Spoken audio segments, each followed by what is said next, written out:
Hey, it's Michelle Malkin, hashtag Malkin Live. I've got a special show for you with a remarkable young woman who's just going through a hellish stalking experience. It illustrates just how vicious and ruthless the left can be with regard to truth tellers and the true investigative journalists out there. So I'm going to bring her right in. It's Cassandra Spencer. Hi, Cassandra. How are you doing? Hi, I'm great, Michelle. How are you? Good. Now, I want to introduce you to people. The best way to do it is to have you just tell us how you got involved with Project Veritas. So it actually all started back in 2017. I was working as a contractor at Facebook, and I was just doing my job. I was actually an intellectual property content moderator. So my job wasn't inherently political, but I started noticing on the account notes of some conservative people's accounts that there would be this odd note that would say, like, you know, live action, deboost, live distribution. And, you know, it was in the same area of account notes where if I issued a copyright strike against them, it would be in that same area. And so I noticed, and I kept seeing it on conservatives' pages. I never saw it on liberal pages, always conservative pages.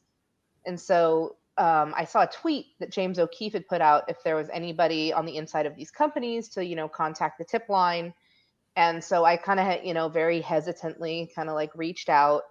And then I ended up investigating more. I found more internal documents related to creating like a troll score that was essentially designed to target conservatives. And I What year was this? What year was this? 2017 to 2018. Okay. Facebook actually fired me. They in 2018, they locked me in a room for over 2 hours. They tried to demand to see my personal cell phone. It was a little crazy, and that was from 2017 to 2018. And in 2018, I actually began working at Project Veritas as an undercover journalist. And in 2019, at the beginning, we released the Facebook documents, and I actually became the first Project Veritas insider story.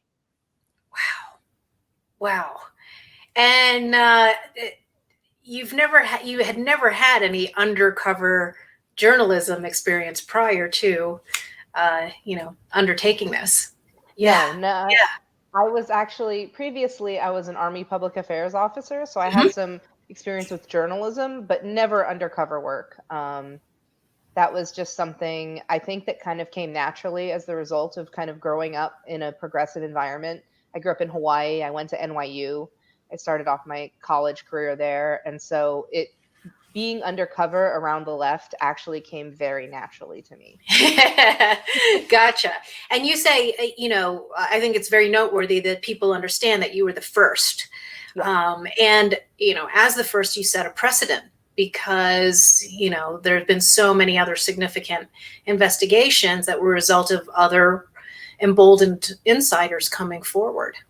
Well, and in fact, the first time that I ever saw you was at CPAC in 2019 when James actually got up to speak about the Facebook insider story, because CPAC was just a few days after we released that story. That's right. And I think I have a little snippet of that I just want to play for people.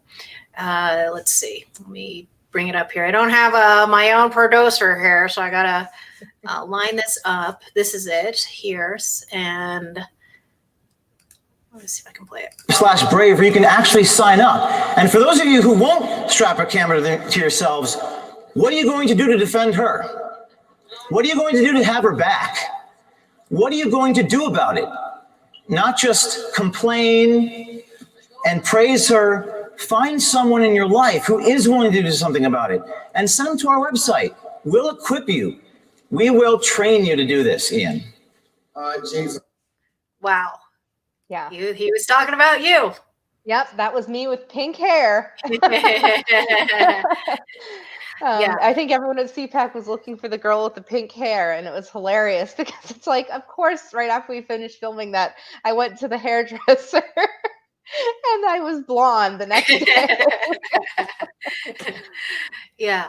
And then you were involved in a number of really significant investigations after that. And one of them, I'm just going to bring up the screen and I want you to talk about. It really is, of course, more germane, more relevant than ever. The Google senior executive, Jen Janai, who basically spilled the beans to you about what their plans were to prevent Donald Trump from getting reelected. Let me see if I can bring that up here. I don't know if I have the clip lined up, but tell us about that exchange with Jen Janai. So that was actually Zach Voorhees was the Google insider for that story. Mm-hmm. And what was so great is I had told James that me getting fired from Facebook and all the hardships that I went through afterwards would be completely worth it if other people started to do the same thing that I had done. Yes. And then, months later, we had, Eric from Pinterest coming in, Carrie from CNN coming in, and Zach from Google, who had been contacting the tip line as well. And so with the information that Zach provided, this allowed myself and a colleague to go undercover, and we met with Jen Janai, who was the head of responsible innovation or artificial intelligence at Google. She was setting a lot of the AI policy there. And so we sat down with her and we had dinner. We had dinner for quite a long time. And she talked about how they were going to prevent the next Trump situation, how her team, especially her old team, the trust and safety team, which is very notorious at Google, they're the ones kind of doing a lot of the censorship. They were very concerned about the next Trump situation and how they were going to prevent it, and how conservatives' idea of fairness did not agree with their idea of quote unquote fairness, and how they wanted to alter reality using machine learning fairness to create reality in their image, what they thought reality should be. Right. And that video was actually pulled by YouTube, if I remember correctly. Yes? It was taken down by YouTube. It had I can't remember how many views. I want to say it was up to around 1 million views. And then it got pulled down, and then had to be re-uploaded with everybody's faces blocked out and names. They claimed it was a privacy violation, even though Jen Janai was a public executive. She had been on many stages speaking about AI and what Google was doing. Of course, not this particular part of what Google was doing. Yeah, right. She, she claimed that she wasn't, of course, the typical line, "Oh, I was taken out of context." It's, lady, it was like a 3-minute unbroken clip when that whole Trump situation comment was made. Yeah, right. You were not taken out of context. I was at dinner with you. I was sitting next to you. We were drinking margaritas. Okay. You meant what you said. Yeah. Yeah. And so so it was re-uploaded with all of the whatever pixelation and blocking, so people can still see it. And like I said, it's so relevant now because all of these same forces in Silicon Valley are doing everything they can to put their thumbs on the scale before Election Day. Oh, and I mean, still, if you type in Project Veritas Google into YouTube search, that video doesn't come up. You have to dig and find it. So that's where a lot of this censorship is taking place. It's when you type in Project Veritas and one of the stories, almost never is Project Veritas at the top of the search result. Right. Right. What people are actually searching for. Instead, you'll get some random video that has maybe a couple hundred views. Yeah. Yeah. Well, the algorithms are everything, aren't they? Oh, yes. In fact, she even talked specifically about how we're training our algorithms to where if 2016 happened again, would the result be different? That was another quote that I remember from her that was in the piece. Margaritas yield gems. They do. They do. Yeah. And so then another area where you did a lot of investigative work, again, that is so germane to our situation now is on election fraud and illegal aliens voting. So I'm going to bring up one more screen here, and then definitely, of course, what we're here to talk about is the fact that you've been targeted for all of the work you're doing. So let me go to this screen. This is from the Austin American-Statesman, and the headline is Project Veritas video prompts state probe into possible illegal alien voting. And this was in Travis County. Tell us about that. Yes. So what happened is that morning I went down on election day, and I would go into the poll locations and I would tell them that my boyfriend was a DACA recipient, so he had a driver's license and ergo was able to register to vote. And I would ask all these poll workers, you know, is it okay that he can vote even though he's not a citizen? And every single poll worker without fail that I talked to was like, oh yeah, let him vote.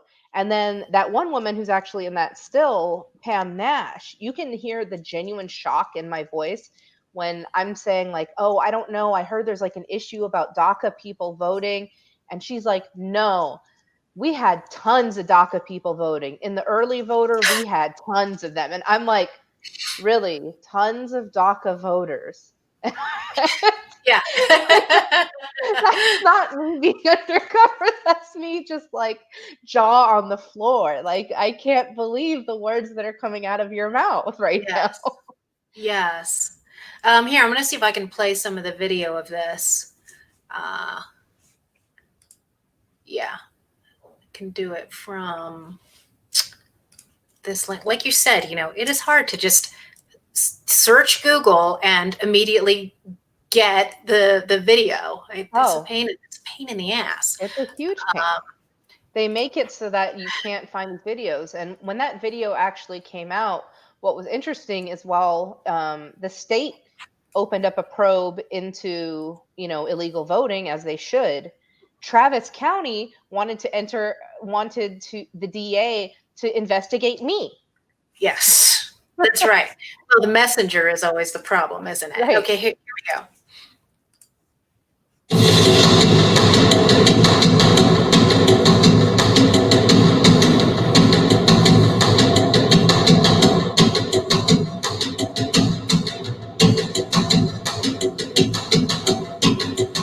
Ma'am, I had a question for you.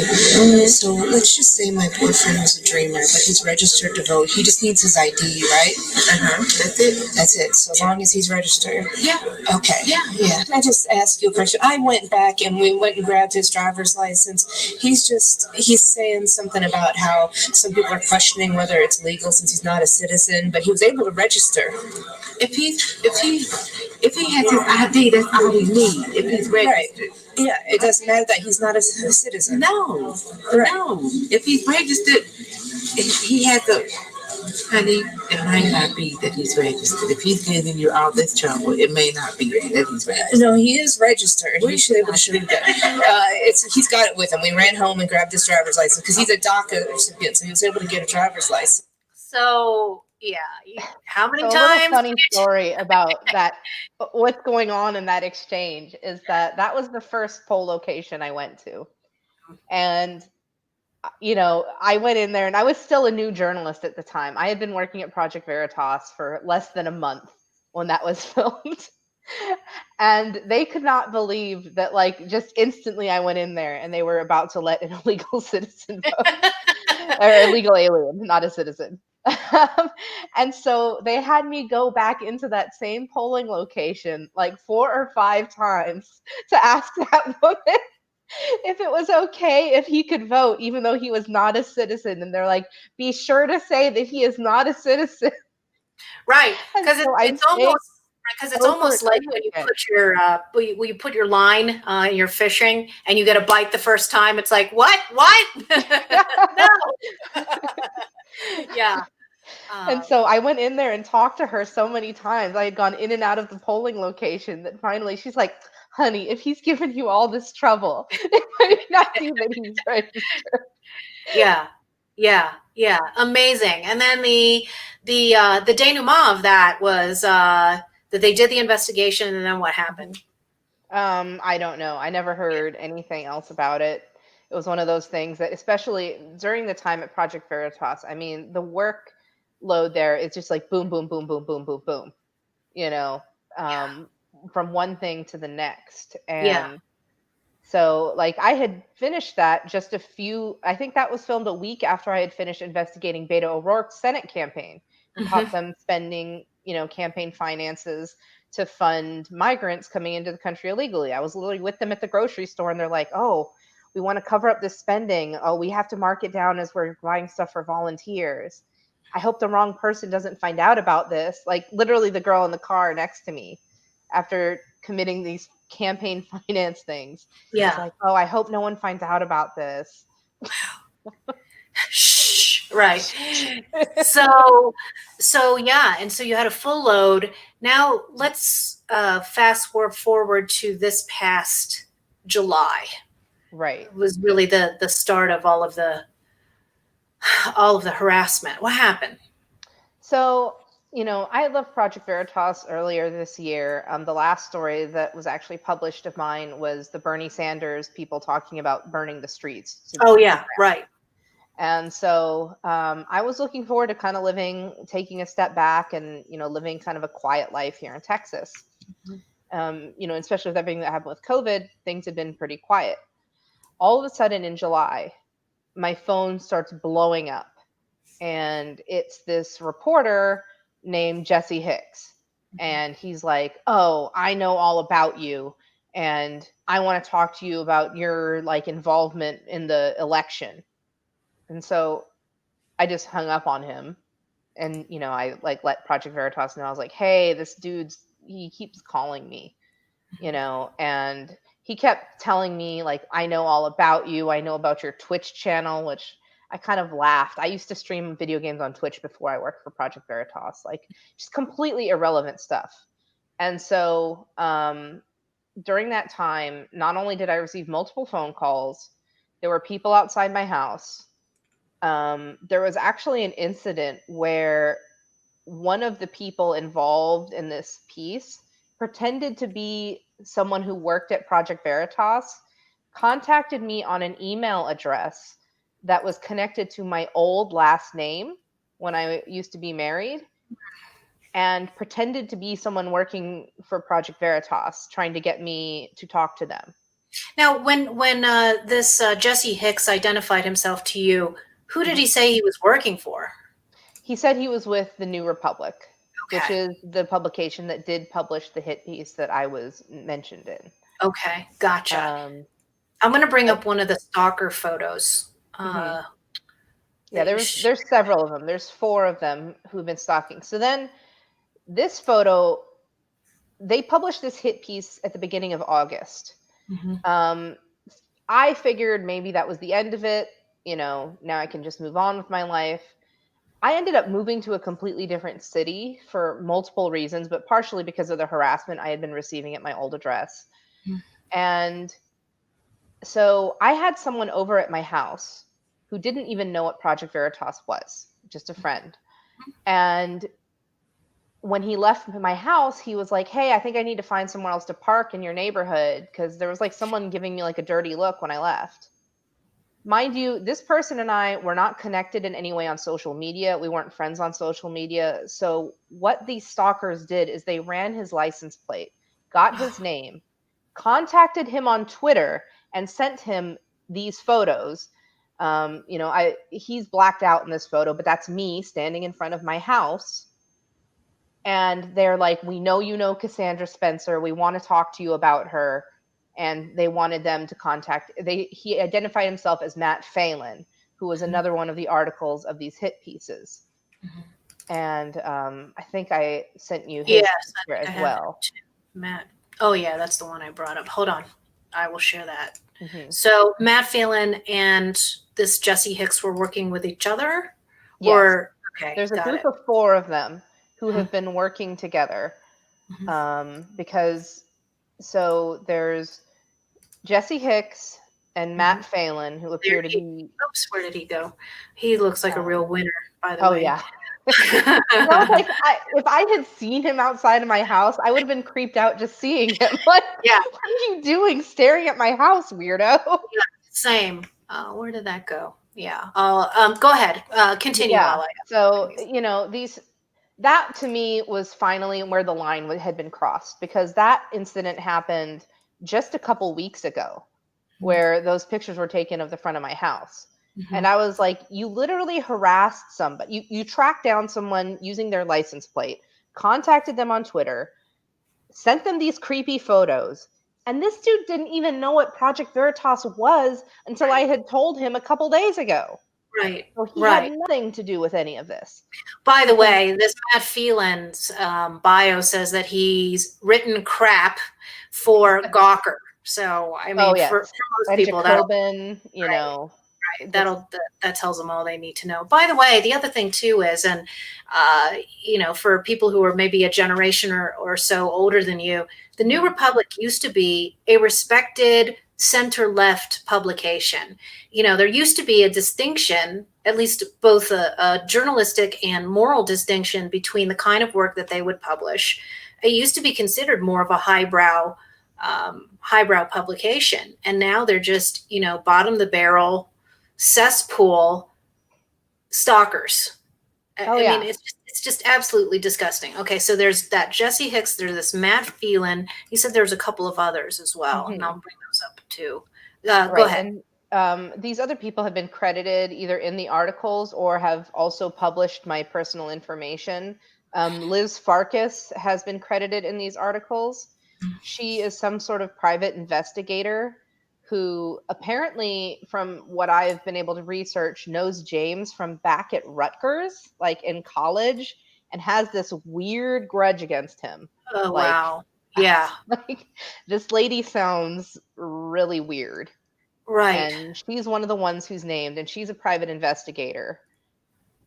Okay. And then the last one is Lauren Windsor, who is actually involved currently in litigation with Project Veritas and has a reputation of getting aggressive, and I would say even physically aggressive, borderline physically aggressive with Project Veritas employees. And I think I sent you over a clip from her deposition, as well as kind of one of the incidents that she was involved with. Yes, I actually just looked at her Twitter feed for the first time. Yeah, and she's following me. And she was definitely following you. Oh, yeah. She started tweeting at me, and I told her to please stop acting like Project Veritas. Yeah. Yeah. Okay. I think I've got the video clip of her that I'm going to share. So set this up for us. So Lauren Windsor was actually part of an investigation that happened before I ever came to work at Project Veritas. Mm-hmm. I know a lot of people are very familiar with the Democracy Partner story and the 2016 election. Lauren Windsor was one of the people who worked for Bob Kramer at Democracy Partners. And so she is currently involved in litigation with Project Veritas. And there's actually a clip here from her deposition where she and Ryan Clayton, a friend of hers, went and attacked a former Project Veritas journalist. Okay, here we go. Actually, let me find the time cue on this. Forward it just a little bit. Yeah, these people are not nice people. Well, and they're just kind of unhinged. It's like I've stung a lot of people as a Project Veritas journalist, and so I know a lot of people have an axe to grind with me, but I would never consider acting this way towards any of them on the street. Right. Not in a million years. Here we go. It's called editing. You see when you get reversed ambush. Who's laughing when Clayton says, "Gotcha, bitch"? Who's that giggling? I'm not sure. Is it you? It could be. You're the bad guy. You're the bad guy. Hello, everyone. James. Like that gentleman, they actually followed that girl into a taxi cab. She tried to get into a cab to get away from these people, and they followed her. And so I ended up having to file a police report with the local police here. because these people have been, sitting outside my house, taking creepy pictures. At least one of them has a reputation for, getting in these like confrontations with former employees of Project Veritas. And I said, that's why I decided to finally speak up. I'm like, I'm not a victim. I'm not someone, I wanted to live a quiet life here in Texas, but Right. you have taken that away from me. You've taken that option away. So now I am going to expose you, and I am going to tell the world who you are and what you have been doing. Have you gotten law enforcement involved? Yes. Mm-hmm. Yeah. I have let the police here in the town I live in Texas, they are aware. And so, there's that. But as long as they don't physically attack me or physically come on my property, then there's not a whole lot I can do. Luckily, I do live in Texas, so I can defend myself. But, it has been an uphill struggle to kind of deal with this, especially just because it's like, I never know when I'm being watched when I leave my house. Like, I can't even go walk out to get the mail without looking around at the cars. Like, is there a weird car here? Yeah. And, like I said, I'm a former Army officer. I'm a pretty tough girl, but it's just ridiculous, the things that I've been having to deal with. And it's constant. I mean, you have this constant Damoclean sword hanging over your head. You always have to look over your shoulder. It is an incessant sense of insecurity. And I think it's really important that people understand, the burden that you and other whistleblowers and investigative journalists have to bear, because long after there's clicks and headlines and the splash of the story, you have to deal with this. And this is how these people operate. And what drives me crazy, Cassandra, is even like every single day you see the psychological projection. I saw some video of some Black Lives Matter people, and they're the ones harassing everyone on the street. And they're accusing their harassment victims of wanting to dox them. I don't know if you saw this, but I'm like, mirror, right? Yeah. Rubber ball, rubber bounce. I mean, it's in the hit piece that they did write about me. They took pictures from my Instagram and were like, "Oh, she attended an anime convention dressed in cosplay," and I'm like, "Who cares?" Right. And then they make they make accusations of me, being like alt-right, and essentially trying to imply that I'm some kind of white nationalist. And I wanted to be like, geniuses, I'm half Asian. Like, I'm from Hawaii. Yeah. And then it's just I just want to address a couple of things that they said in there. They found some Medium account I didn't even know I had from like 2016, where like I talked about how I was friends with like the Proud Boys. And I said, I literally became friends with the Proud Boys because I met one who it turned out I went to high school with, who was Filipino, because we grew up in the tiny little island of Maui. We grew up together. Uh-huh. And so after he had helped with Hurricane Harvey, he lost everything he had. And so I let him crash on my couch in Austin for a month while he got back on his feet. Mm-hmm. And it's like, I'm not going to disavow somebody who like went out and was helping his neighbors and everything during Hurricane Harvey. And then I helped him out when he was getting on his feet in Austin. And I said, to make these ridiculous claims about people, whether it's me, whether it's about them, I said, it's completely absurd. Like, anyone who knew me, who read that article, Mm-hmm. they were like, this doesn't even make sense. Mm-hmm. Like, the article was just like long and rambling. And it's like, what are they trying to say? Voter fraud is bad and they're investigating voter fraud. Ooh, big headline, guys. Yeah.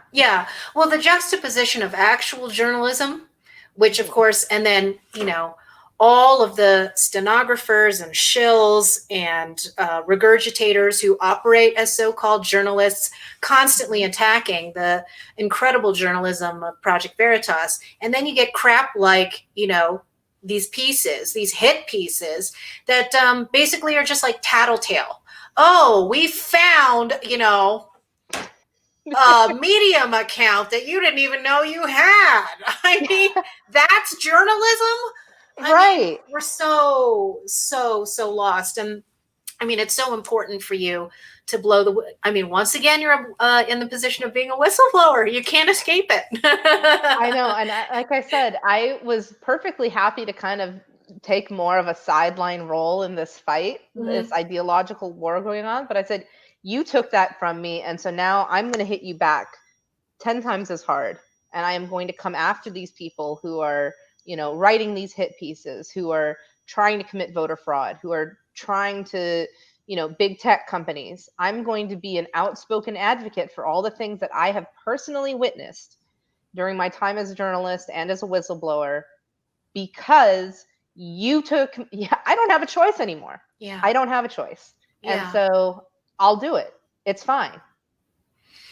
Yeah, and do it cheerfully at this point. I mean, what else you're a dancer, so, That's right. I was like, I really hope you enjoy watching me practice country western dancing at the dance studio.